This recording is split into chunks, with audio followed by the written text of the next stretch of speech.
30 minutes? Yes. Very well.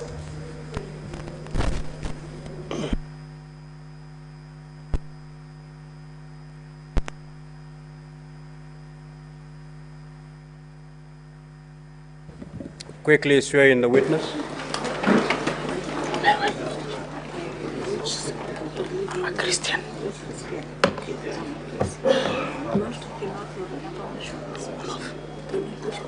English.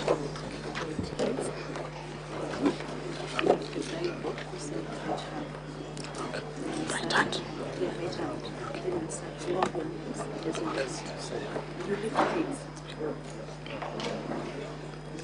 I, Dr. Andrew Mulwa, do solemnly swear that the evidence that I shall give before the Senate in respect of the matters before the Senate shall be the truth, the whole truth, and nothing but the truth, so help me God.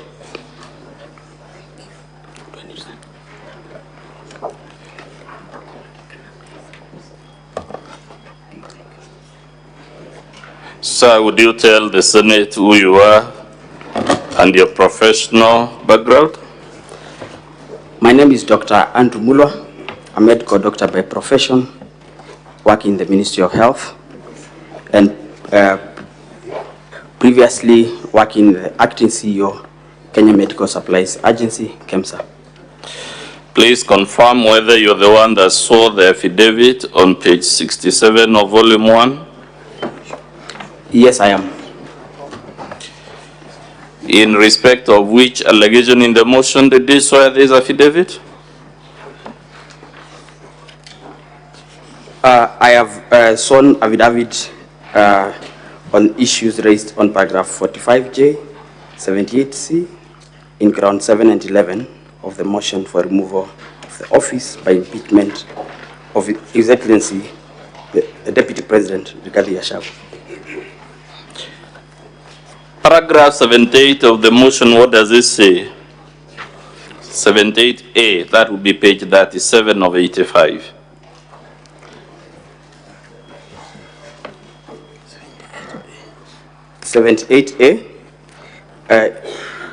To illustrate, His Excellency Gachagua bullied Kenya Medical Supplies Agency officials into awarding a tender for the supply of mosquito nets to Crystal Limited, his proxy company.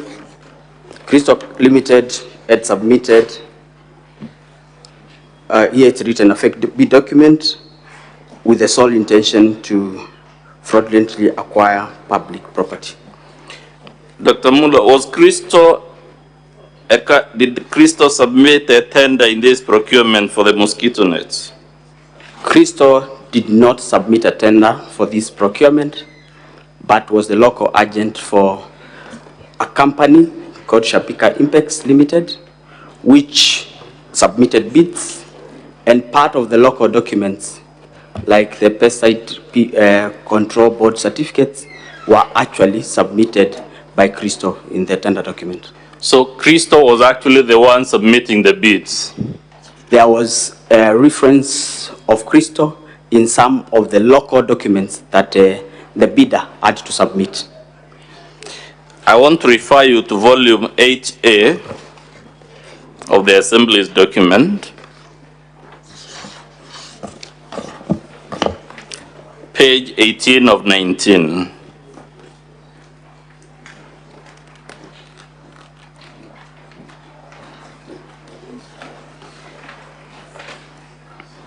Are you there, sir? Yes, I am. What is the title of that letter? It's appointment as local agent for Duranet LLI in Kenya. This Duranet, is it the mosquito net that was being procured? Or is it a different one? Duranet was a company that initially used to do that which changed to Shopika, and I think in this letter it is Shopika writing to confirm that they have appointed Crystal as their sole local agent in the country. What does it say in the second paragraph? We are pleased to appoint Crystal Kenya Limited at State House Avenue, Liaison House, 3rd floor, of PO Box given in Nairobi, Kenya, as our exclusive agents in Kenya for promotion, marketing, and sales of Duranet long-lasting insecticide nets manufactured by Shopika Impex. Page 17 of that document, what does the second paragraph say? There was a change of ownership for Duranet LL9. Read it loud. And there is change of ownership for Duranet LLIN, which is alpha cypermethrin 0.55%, WW registration number PCB CR0189. I'm referring to volume 8A, page 17. What does the second paragraph of that letter say? Can you read it in full? We have taken note of the change in ownership of Duranet LN9 from Clark Mosquito Control of USA to Shopika Impex Private Limited, India, and appointment of new agent, Crystal Kenya Limited. The documents we have so far read in volume 8A, sir, do they show a link between Shopika and Crystal Limited? Yes. Is Crystal Limited, to the best of your knowledge, connected to the Deputy President? From my affidavit, I did not know initially that there was a connection. Yes. But through a phone call from His Excellency the Deputy President and conversations between myself and his son. We'll come to those phone calls and conversations, but for now, I was able to establish that there is a connection. There is a connection. Let's go to page 10 of 19 of volume 8A. Who has authored that letter?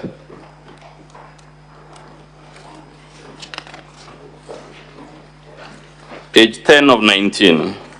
Page 10 of 19 is a letter from Ethics and Corruption Commission to myself as the acting CEO, dated 21st of August 2023. Is this a body that would authoritatively speak to matters of corruption in public procurement? Yes, it is. Is it authorized to investigate such matters? To the best of my knowledge, yes. Now, this letter, what was the letter asking you to do at page 10 of 19? The letter was giving recommendations for administrative action against procurement officers, Cosmas Rotich, Anton Chege, and Caroline Mugo, who are officers working in KEMSA and participated in the procurement of the mosquito nets. Towards the bottom of that letter, Roman 1, what does the Ethics and Anti-Corruption Commission tell you? It says, and I read, Mr. Speaker, sir, the Technical Evaluation Committee, here abbreviated TEC, recommended the award of tender to Shopika Impex Private Limited, yet their bid was paginated in pencil and what was not sequentially paginated contrary to instructions to tenderers, clause 20.3, which provided documents to be paginated using indelible ink and marked sequentially. Does that paragraph you just read show there was corruption or wrongdoing of any type in processing this tender? It does, Honorable Speaker. And who was benefiting from this manipulation of the tender? Shopika. Is that the same company that the Deputy President's company, Crystal, is the local agent? Yes. Given those series of events, would it be fair for anyone to suggest the Deputy President did not have a hand in the procurement irregularities for this tender? I think I would say Shopika, yes, was irregularly being recommended for award of a tender without meeting the set criteria. Would you say it's just coincidental, sir, that a company connected to the Deputy President was awarded a 3.7 billion tender? I was not in KEMSA at the time, and I would imagine that KEMSA being a procurement entity whose core function is to procure, Yes. the technical teams would have proper understanding of procurement procedures and therefore would not make such, would not recommend award of a tender to a company where they are glaring failure to meet the criteria. Given the contents of your affidavit and the phone calls we'll come to from the Deputy President at this sense, would it be fair for anyone to suggest this matter in page 10 was just another coincidence, that the company irregularly awarded the tender was one connected to the Deputy President? I don't think it would be. You don't think it would be fair? Don't think it would be a coincidence. It is not a coincidence. In your estimation, say, would a fair-minded person faced with the facts you have so far taken us through think it was a coincidence that a company linked to the Deputy President of the Republic was irregularly awarded a tender for 3.7 billion? The Speaker, honorable senators, I think having had the advantage of interacting with the documents that are before us, I think I would say from the record, the bid bond that is being referred here was delivered as a mail and not as part of the tender document. Page 8 of 19 of still volume 8A, towards the bottom, Roman 1 again, does it show yet another irregularity involving this Shobika Impex, the company linked to the Deputy President?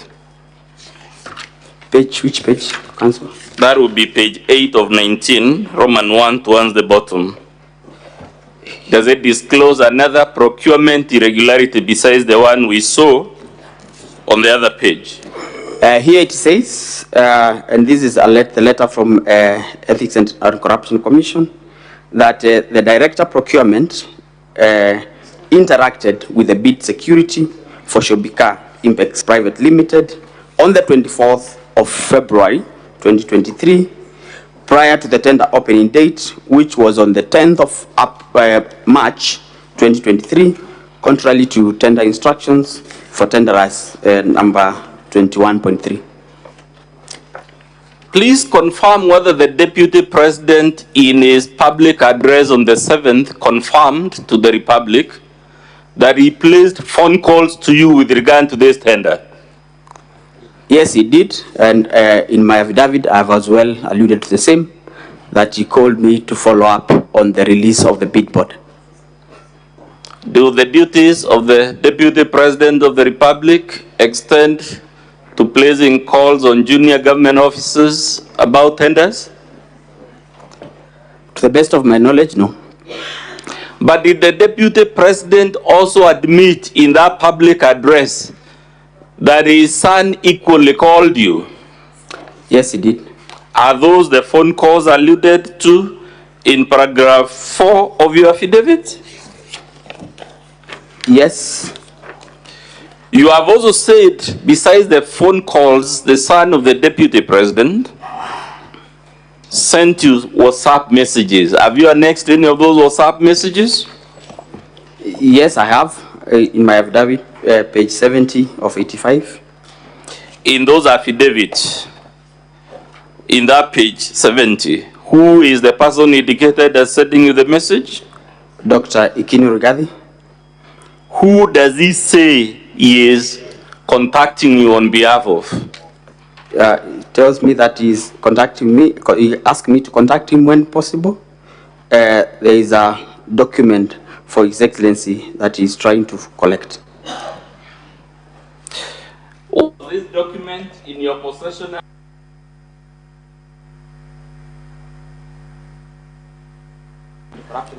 Which was investigating the anomalies of the procurement of the alliance.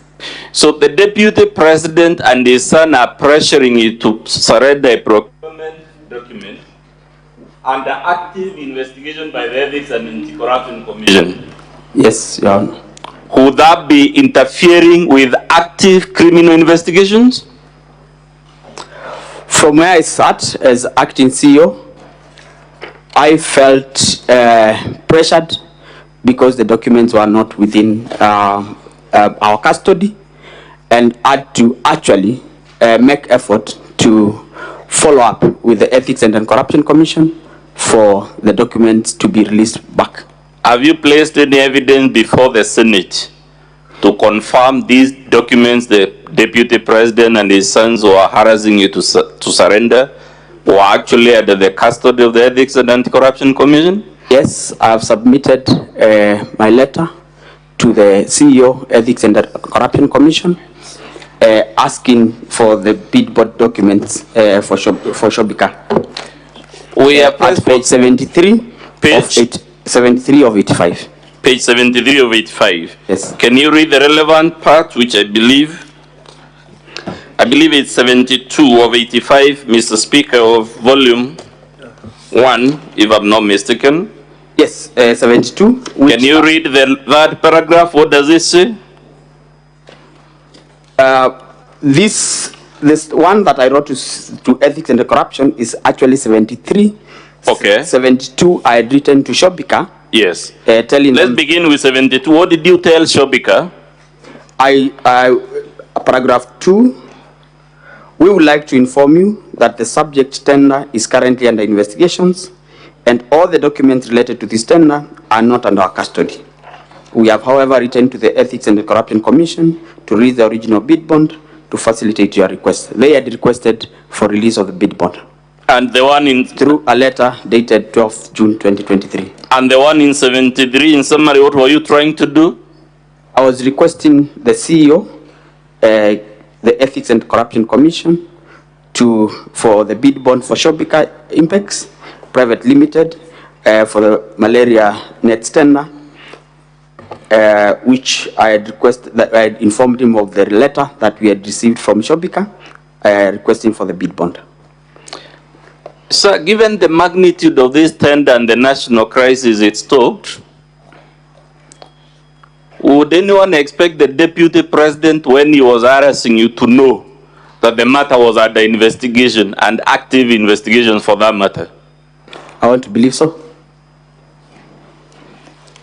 Lastly, sir,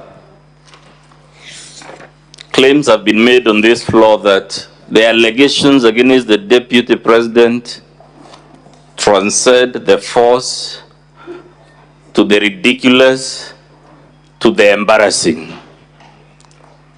This material you have taken is it consistent with the narrative that ground 11 of this motion is false, ridiculous, and embarrassing? Through the Speaker, Honorable Senators, what I have presented before this House is the truth, nothing but the truth, and verifiable by document presented. I want you lastly to read from your paragraph what you told the National Assembly, bringing us here.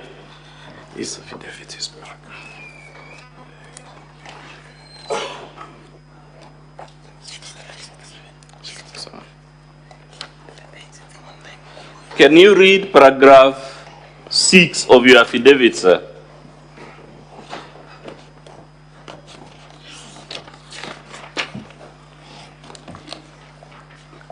That is page 69 of 85 of volume 1, Mr. Speaker. It says, given the status, power, threat, and influence of the people involved in the interference with the investigations and cover of irregularities surrounding the procurement of treated mosquito nets, I was constrained to surrender the original bid bond to Ogora Wilson Okulo, and in short, I was caught in a tricky situation. Being a junior, there was nothing I could do as a junior government officer against a sitting deputy president for the Republic of Kenya.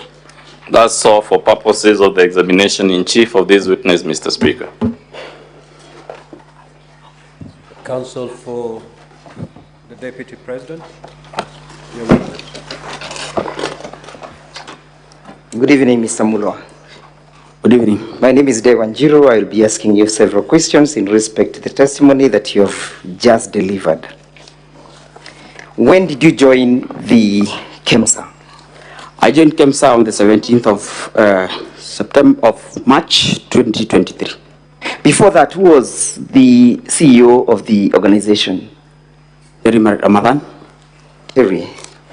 Were you there as and when the alleged tender processes